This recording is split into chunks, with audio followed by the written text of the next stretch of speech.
ఇప్పుడు ఈ అగ్నిపర్వతం బద్దలవ్వడం అక్కడ వాసిన ఆందోళన గురి చేసింది. ఫ్లోర్స్ దీవిలో మౌంట్ లెవోటోబీ లకిలికి అగ్నిపర్వతంలో ఆ విస్ఫోటనం సంభవించింది. అగ్నిపర్వతం నుంచి దాదాపు 18 కిలోమీటర్ల ఎత్తుకి ఆ ధూళి కావచ్చు, లేకపోతే ఆ పొగ కావచ్చు. మరి ముఖ్యంగా మనం చూస్తూ ఉంటాం అగ్నిపర్వతం ఎరప్ట్ అయ్యే సందర్భంలో, అంటే ఆ వాల్కనో ఎరప్షన్ జరిగినప్పుడు ఆ చుట్టూతా ఎటువంటి సిచ్యువేషన్స్ ఉంటాయనేది. దీంతో అక్కడి ప్రజలను సురక్షిత ప్రాంతాలకు తరలించడం జరుగుతోంది. ఇప్పటికే జపాన్లో వరుసగా భూకంపాలు సంభవించడం అక్కడి ప్రజలని ఆందోళన గురి చేస్తూ ఉంటే, ఆకస్మిక వరదలతో అమెరికా, చైనా అతలాకుతలమవుతూ ఉంటే, ఇండోనేషియాకి సంబంధించి ఇండోనేషియాలో ప్రస్తుత పరిస్థితులు అందరికీ ఆందోళనకరంగా మారాయి. మీరు చూడొచ్చు, అదుగు ఆ బూడిదకు సంబంధించి మాట్లాడుకున్న సందర్భం. ఎప్పుడైతే అగ్నిపర్వతం బద్దలైందో మీరు చూడొచ్చు, ఆ బూడిద దాదాపుగా 18 కిలోమీటర్ల ఎత్తు వరకు కూడా ఆ బూడిద ఎగసిపడిందంటే అర్థం చేసుకోవచ్చు. అదంతా కూడా బూడిద. అగ్నిపర్వతం పేరిన సందర్భంలో, అగ్నిపర్వతం బద్దలైన సందర్భంలో ఆకాశంలోకి ఆ బూడిద, ఆ మసి రూపంలో కావచ్చు, బూడిద పూర్తిగా ఆవరించిన పరిస్థితి. 18 కిలోమీటర్ల ఏకంగా. ఇదే అక్కడ వాసుని ఆందోళన గురి చేస్తోంది. ఇదేమైనా ప్రమాదమా? సునామీ హెచ్చరికలు ఏమైనా జారీ అయ్యాయా? అటువంటి పరిస్థితులు ఏమైనా అంటే కనుక అంతటి మాట అయితే మాత్రం అక్కడేం అంతగా వినిపించడం లేదు. ప్రస్తుత పరిణామం అంతగా ఆందోళన కాకపోవచ్చు, అంతగా ఆందోళన కలిగించకపోవచ్చు, అంతగా ఆందోళనను అంత ఆందోళనకు కారకం కాకపోవచ్చు అనే చర్చ జోరందుకుంటోంది. ఈ నేపథ్యంలోనే ప్రస్తుత పరిణామాలు చూస్తుంటే ఇండోనేషియా విషయంలో కాస్త ఆందోళన కలిగిస్తోంది. అక్కడ ప్రజలని కాస్త భయభ్రాంతులకు గురి చేస్తోంది. విజువల్స్ మీరు చూస్తున్నారు. ఇండోనేషియాలో అగ్నిపర్వతం బద్దలైంది లకిలికి అగ్నిపర్వతం. దీంతో ఆకాశంలోకి ఆ బూడిద ఎగసిపడుతున్న విజువల్స్ మీరు చూస్తున్నారు ఆర్టీవీ స్క్రీన్ మీద. ఈస్ట్ న్యూసా టెంగారా ప్రావిన్స్లోని ఫ్లోర్సో ఆ ద్వీపంలో ఈ లకిలికి అగ్నిపర్వతం ఉంది. ఈ లకిలికి అగ్నిపర్వతంలో అగ్నికీలలు ఎగసిపడుతున్న పరిస్థితి ఆ కొండ లోపల. ఎందుకంటే సాధారణంగా మనకు తెలుస్తుంది కదా, అగ్నిపర్వతం బద్దలైతే లోపల నుంచి ఆ లావా ఉప్పొంగి ప్రవహిస్తూ ఉంటుంది. ఆ లావా బయటకు వచ్చే సందర్భం. ఈ నేపథ్యంలో ఇండోనేషియాలో అత్యంత యాక్టివ్గా ఉండే అగ్నిపర్వతాల్లో ఈ లకిలికి అగ్నిపర్వతం ఒకటి. ప్రస్తుతం ఇది బద్దలేకంగా 18 కిలోమీటర్ల మేర ఆ బూడిద ఎగసిపడింది. దీంతో అక్కడ ప్రజలు భయభ్రాంతులకు లోనవుతున్నారు. ఆ తీర ప్రాంత ప్రజలకి కాస్త ఆందోళనకరంగా మారింది. ఈ నేపథ్యంలోని అఫ్కోర్స్ అంత వాల్కనో ఎరప్షన్ జరిగిన తర్వాత కాస్త సముద్రంలో కూడా యాక్టివిటీ పెరుగుతుంది కదా. దీంతో సముద్రం కూడా కాస్తంత అలజడిగా మారింది. సముద్రంలో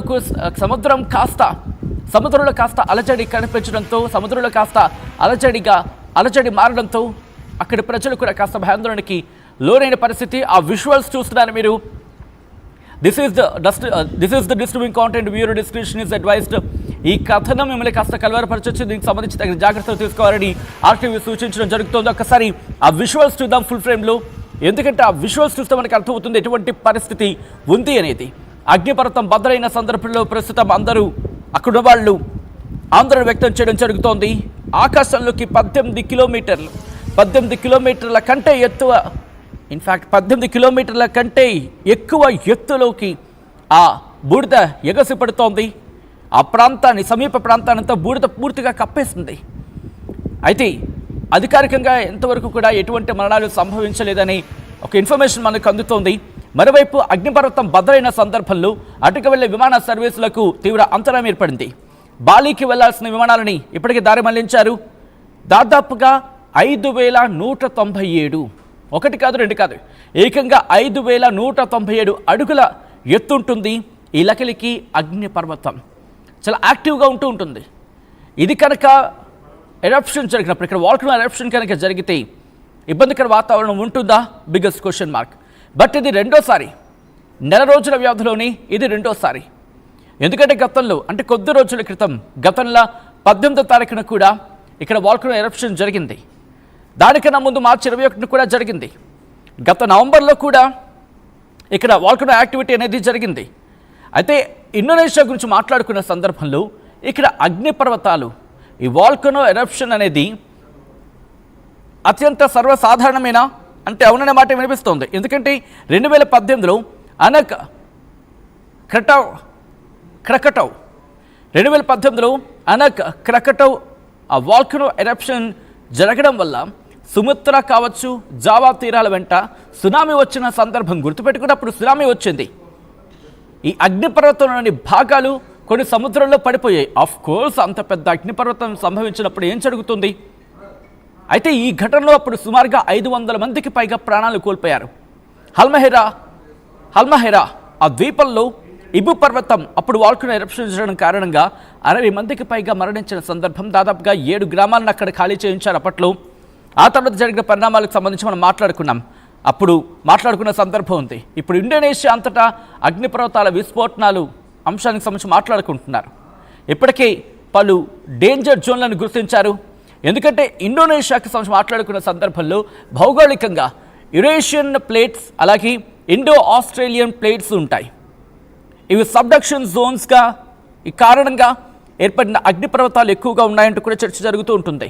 అయితే కొన్ని అగ్నిపర్వతాలు ఆ వాల్కనో ఎరప్షన్ గురించి మాట్లాడుకున్న సందర్భంలో మరి ముఖ్యంగా మీకు గుర్తుందా 1883లో ప్రపంచ ఇన్ఫ్యాక్ట్ ఆ ఇంపాక్ట్ గురించి మాట్లాడుకున్న సందర్భంలో క్రకటోవా అలాగే టోబా సరస్సు, కాల్జరా అలాగే సూపర్ వాల్కనిక్ ఎరప్షన్ 74,000 సంవత్సరాల క్రితం సంభవించిందని ఒక అంచనా కూడా ఉంది. ఇలా అనేక కారణాలు. ప్రస్తుతం ఈ వాల్కనో ఎరప్షన్ సంబంధించి మాట్లాడుకున్న సందర్భంలో కూడా అదే చర్చ. ఎందుకు ఇవన్నీ ఇప్పుడు జరుగుతున్నాయి? ప్రపంచ వినాశనానికి సమయం ఆసన్నమైందా? ప్రపంచాన్ని ప్రకృతి విలయ తాండవం చేయబోతోందా? ప్రపంచంలో ప్రకృతి ఆ విలయ వికృత తాండవం సమయం అదుగు మీరు చూస్తే కనుక చైనాలో కావచ్చు, జపాన్ నుంచి మొదలు పెడితే ఒక్కొక్క ఘటన మీరు చూడండి. జపాన్లో వరుస భూకంపాలు, ఒక్క రోజులోనే 204 భూకంపాలు నిన్న మనం మాట్లాడుకున్నాం. దాంతోపాటు ఇన్ఫాక్ట్ నేను మీకు డాక్యుమెంట్తో సైతం చూపించింది RTV నిన్న. ఆ తర్వాత ఇండోనేషియా ఈరోజు అగ్నిపర్వతం, అమెరికాలో కార్చిచ్చులు, లాస్ ఏంజలస్ కావచ్చు, కాలిఫోర్నియా కావచ్చు, లేకపోతే టెక్సాస్లో వరదలు కావచ్చు, చైనాలో వరదలు కావచ్చు. దాంతోపాటు మరికొన్ని ప్రాంతాలకి అమెరికా టెక్సాస్లో పరిస్థితి ఏంటి పరిస్థితి? ఎప్పుడైనా అమెరికా చవి చూసిందా? అమెరికా తన చరిత్రలో ఎప్పుడైనా చవి చూసిందా? చైనా 50 ఏళ్లలో ఎప్పుడూ చూడని వరదలు, ఏకంగా 2nd ఫ్లోర్ నుంచి 2వ అంతస్తు నుంచి వరదలు అక్కడి నుంచి కొట్టుకొచ్చిన పరిస్థితి. జపాన్లో ఇప్పుడు మనం మాట్లాడుకుంటున్న సందర్భంలో కూడా అక్కడ భూకంపాలు. ఆ డేటా కూడా మరి కాసేపట్లో నేను మీకు వివరించే ప్రయత్నం చేస్తా. ఎందుకంటే అటువంటి పరిస్థితులు ఉన్నాయి జపాన్లో. అటువంటి జపాన్లో అటువంటి భూకంప తీవ్రత ఆ స్థాయిలో ఉన్న సందర్భం. ఇప్పుడు కూడా మనం మాట్లాడుకున్న సందర్భంలో బహుశా ఈరోజు కాస్త యాక్టివిటీ తక్కువ ఉందని చెప్పుకోవాలి. అక్కడ భూకంప తీవ్రతకు సంబంధించి 4 గంటల 6 నిమిషాలకి అక్కడ భూకంపం సంభవించింది.